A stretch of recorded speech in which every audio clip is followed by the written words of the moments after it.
Hi there, my name is Julie Gross and I am the president of Lessons with Julie Incorporated.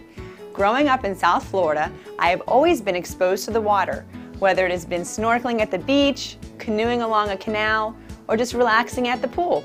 Because of my love of being in the water and working with children, I educated myself and received certifications in the following areas of lifeguarding, CPR, first aid, and water safety instructor. I also have acquired many hours of working with children and adults in pools and recreational facilities. At Central Park Pool and Plantation, I was able to work with physically challenged children in the Adapted Aquatics program, coached a group of young minnows on the swim team, as well as started the Aquatic Sports Camp. I received my Bachelor of Science degree from Florida State University in Fitness and Recreation and my Elementary Education certification from Florida Atlantic University. Not only did I obtain these degrees and certifications, but I also speak Spanish fluently and have additional certifications in ESOL, music, and physical education. I am very involved with my church, Calvary Chapel, Fort Lauderdale, where I oversee the girls' middle school ministry. I started teaching swimming lessons and working with children over 20 years ago, and one of my first memorable moments was of a young boy whom I had taught private swimming lessons to. During the week of his swimming lessons, he had fallen into the pool while riding on his push car without anyone being aware of it. He then swam back to the side, did the monkey crawl, and made it out of the pool safely because of what he had learned in our swim lesson that week. Since that time, I have heard countless success stories from the parents of children I have taught how to swim. I am confident that what you are about to see will not only inform you about the importance of water safety, but also encourage you to allow your children the opportunity to learn how to swim safely and successfully using my Learn to Swim in 5 Days technique.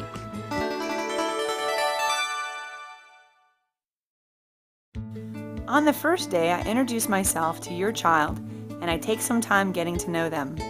I read to them a book I wrote called Learn to Swim with Mr. Blue. In the story, Mr. Blue learns to swim by his friends helping him learn the necessary skills, such as blowing bubbles, kicking their feet, and moving their arms. After I read the book and show your child the toys that go along with it, I take them over to the pool and we get in together. I first put them on the kick stick and tell them to kick their feet. I help them achieve this skill by moving their legs for them on a kick stick that helps them achieve the best possible prone body position. As we sing kick, kick, kick your feet gently down the stream.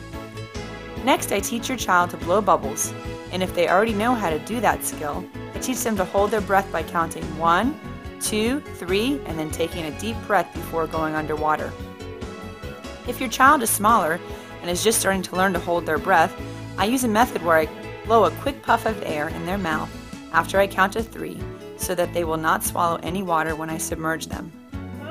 I have a cute frog toy named Popo that I have your child hold onto with their hands, and while we move our arms together, we sing Row, row, row your boat gently down the stream. Then I say, we are going to the wall, and I say, get ready. Then I count 1, 2, 3, and tell your child to take a deep breath before going to the wall. Then while they are holding onto the wall, I teach them to do the monkey crawl, walking hand to hand along the wall. While they are moving along the wall, they say, choo choo. Sometimes I put the kick stick along the wall to have your child move around it as an obstacle to get past, just as if they had to go around another swimmer in the pool. I also practice floating on their back by gently supporting them on their back, by having them lean their head on my shoulder, and singing Twinkle Twinkle Little Star. The reason why I have your child go on their back is so that they will be able to feel comfortable if they ever were to fall into the water and land on their back, and also so they can transition from their back to their belly and swim back to the wall safely. At the end of the class, I tell your child what a great job they did, and I give them a high five and a lollipop.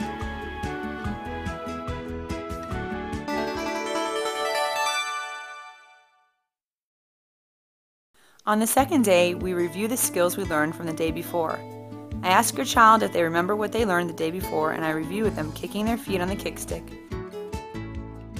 blowing bubbles, singing Row, row, row your boat with Popo, and being released to the wall after counting 1, 2, 3, and then taking a deep breath. Then they move along the wall using the monkey crawl and saying, choo choo, while going around the kick stick or the noodle. We then review floating on our back by singing Twinkle, Twinkle, Little Star. Then I continue to build on their skills by creating a routine where the child kicks on the kickstick while I'm helping them learn to move their legs quickly using straight leg flutter kicks. Then I practice moving your child's arm using big circular arm movements with them counting 1, 2, 3, and I have them take a deep breath and go underwater, having them kick and move their arms to the wall. After we review and work through the circuit of swim skills for that day, we get out of the water, I tell your child that they did a wonderful job, and I give them a lollipop. Is that a good lollipop? You did good today, buddy. I'm proud of you. You're such a champ, man.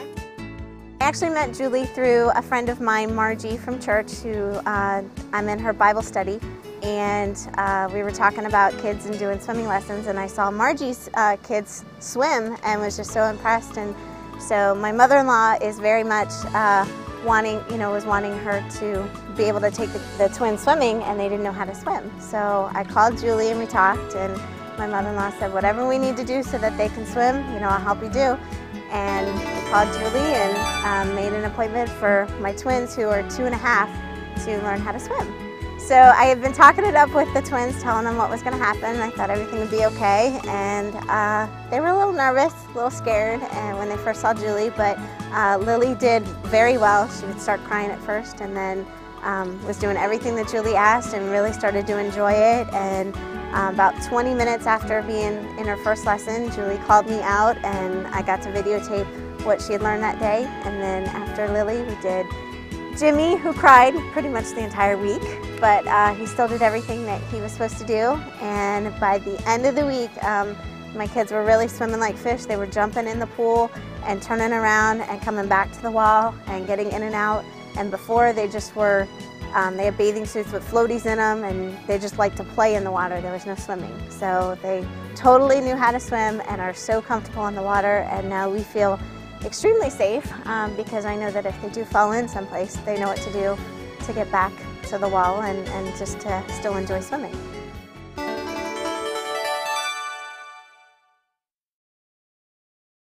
On day 3, I introduced the Humpty Dumpty song.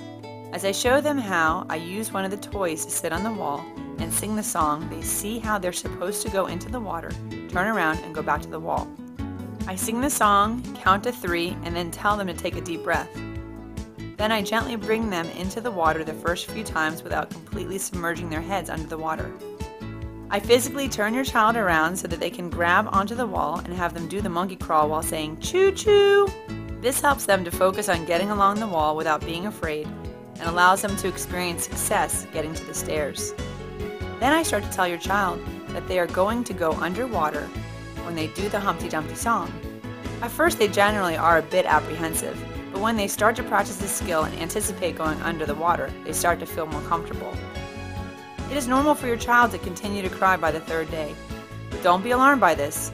The 3rd day is usually the most emotional, and it is not uncommon for your child to still be experiencing some anxiety.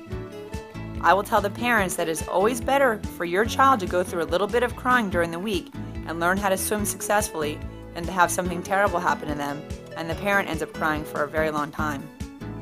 At the conclusion of this day, I walk out of the pool with your child, give them a hug and a lollipop, and tell them how proud I am of them.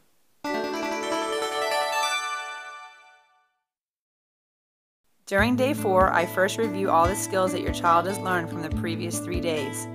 I have them kick their feet on the kickstick while singing Kick, Kick, Kick Your Feet, moving their arms while singing Row, Row, Row Your Boat, and reviewing the Humpty Dumpty song. 2, 3.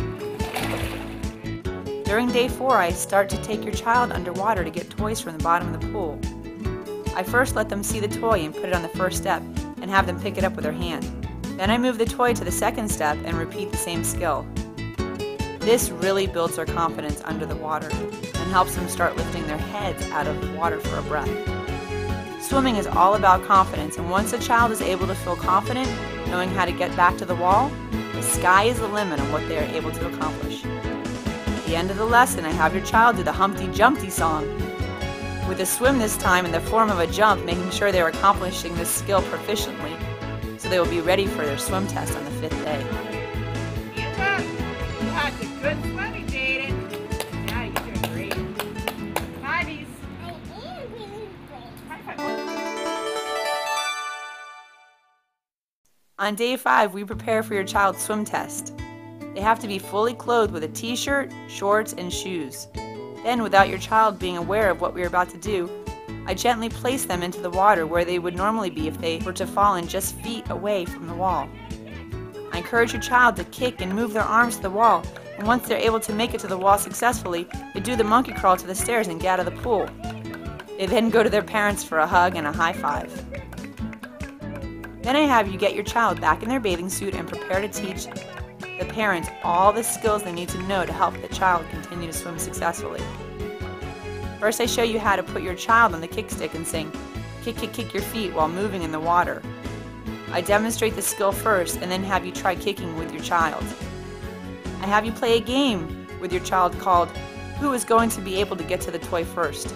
I count to 3 and then say go. Then you race to the toy as your child kicks their legs to the wall. Children love to play games, and it really makes a big difference when you use games and toys to reinforce their swimming skills in the pool.